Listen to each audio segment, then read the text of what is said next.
Hello साथियों, मैं सौरभ कुमार सिंह और शिक्षक बहाली के मुद्दे पर दो प्रमुख मुद्दों की आज चर्चा करेंगे। पहले मुद्दा है जो डीएलएड का मुद्दा है, जो सुप्रीम कोर्ट में जिसकी सुनवाई चल रही थी और कल एक बहुत महत्वपूर्ण फैसला आया है।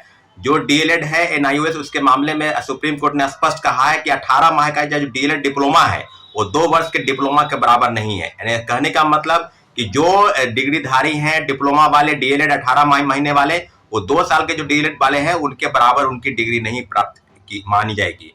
तो एनआईओएस के मामले में जो राष्ट्रीय मुक्त शिक्षण संस्थान है उसके मामले में, राजस्थान के मामले में क्वेश्चन का मामला चल रहा था और सारे मामलों पर सुप्रीम कोर्ट के फैसले के बाद ये बात स्पष्ट हो गया कि जो चीजें शिक्षक बहाली के मुद्दे पर, जो चीजें बिहार सरकार या देश के तमाम राज्यों में जो शिक्षक बहाली हो रही है 1 to 5 को लेकर बात की जाए तो डीएलएड की डिग्री के साथ साथ जो एनआईओएस का मामला था, राष्ट्रीय मुक्त शिक्षण संस्थान का मामला, उस सब मामलों में जो फैसला है वो आ गया है। तो अभी जो जानकारी मिल रही है, कई मामलों में कई शिक्षण संस्थान या यूट्यूबर चैनल या जो ऑनलाइन स्टडी कराते हैं वो सारे मीडिया ग्रुप के हाउस के साथ जो हवाले से जो सूचना आ रही है उस मामले में ये है कि आपकी जो डिग्री है वो मान्य नहीं होगी। परंतु ये फैसला जब आया है उसके बाद से तो बिहार में प्रथम फेज की बहाली शुरू है, सप्लीमेंट्री रिजल्ट की मांग की जा रही है। तो अब कई लोगों का प्रश्न है कि क्या प्रथम पेज की बहाली में जो डीएलएड वाले हैं, राष्ट्रीय एनआईओएस वाले, उनको बाहर किया जाएगा या वो जो ज्वाइन कर लिए हैं उनके साथ क्या होगा।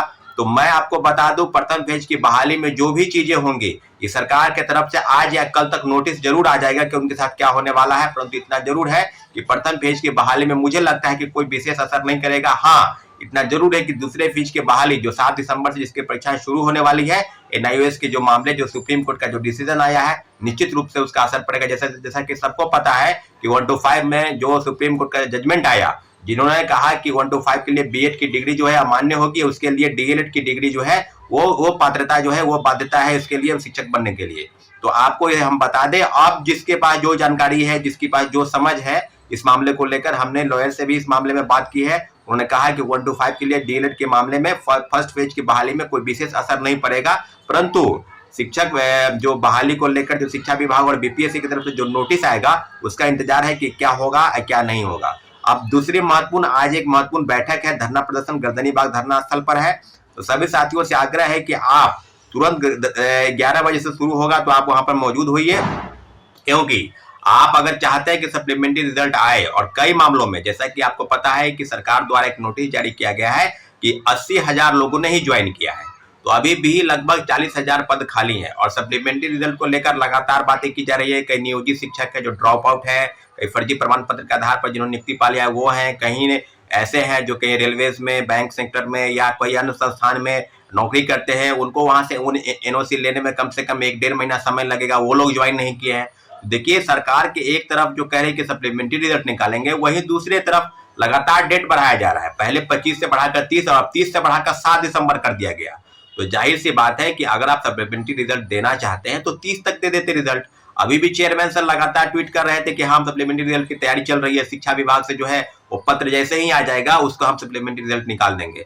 तो जितने भी कैटेगरी के लोग हैं, चाहे 1 to 5 हो या 8, 9, 10, 11, सब लोगों का पीजीटी, टीजीटी या टीआरई, सब में एक मामला है कि सब ग्रुप के लोग जो है वो सप्लीमेंट्री रिजल्ट की मांग को लेकर लगातार विरोध कर रहे हैं, चाहे ट्विटर हैंडलर से विरोध करे, चाहे फेसबुक, चाहे इंस्टाग्राम। और आज लगातार 4 दिनों तक हम लोग गर्दनीबाग धरना स्थल पर भी बैठे थे सरकार के समक्ष अपनी बातों को रखने के लिए, परंतु सरकार की तरफ से कोई विशेष इसका असर नहीं हुआ। परंतु इतना जरूर है कि सप्लीमेंट्री रिजल्ट को लेकर बीपीएससी चेयरमैन की बातों पर हम लोग भरोसा करते हैं कि कब आएगा, परंतु एक पुष्टि तो कम से कम हो जानी चाहिए थी अभी तक कि हाँ 30 को या 1 को या 7 दिसंबर के पहले सप्लीमेंट्री रिजल्ट आना बहुत जरूरी है। अगर रिजल्ट नहीं आता है तो निश्चित रूप से आप समझ लीजिए कि इस रिजल्ट पर कहीं ना कहीं घाल में शिक्षा विभाग और बीपीएससी करने जा रही है। इसलिए आपसे आग्रह है कि आप भारी से भारी संख्या में गर्दनीबाग धरना स्थल पर आइए और अपनी मांगों को मजबूती के साथ सरकार के समक्ष प्रेस के माध्यम से, मीडिया के माध्यम से, इलेक्ट्रॉनिक चैनल के माध्यम से रखने का प्रयास करें, क्योंकि जो चीजें आपके हाथ में है उसको एक विरोध के माध्यम से, एक प्रदर्शन के माध्यम से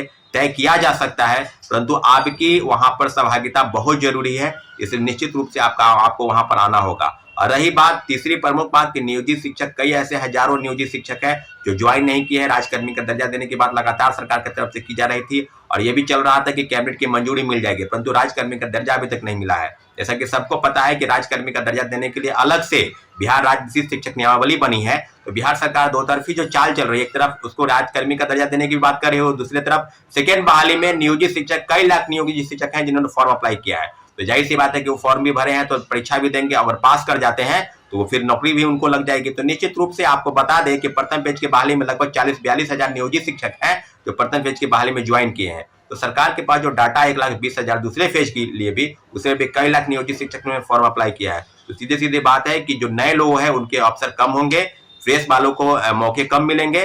तो निश्चित रूप से सरकार को नियोजित वाले के लिए राज्यकर्मी का दर्जा देने के बाद जो कह रही है उसको तुरंत लागू करना चाहिए।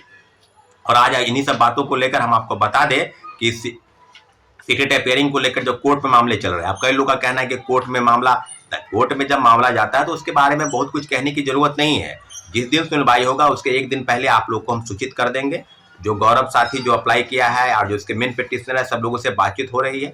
इतना जरूर है कि जब सुनवाई होगी उसके संदर्भ में जो जानकारी लॉयर के माध्यम से मिलकर आएगी वो उसकी जानकारी आपको सीधे आपको देंगे।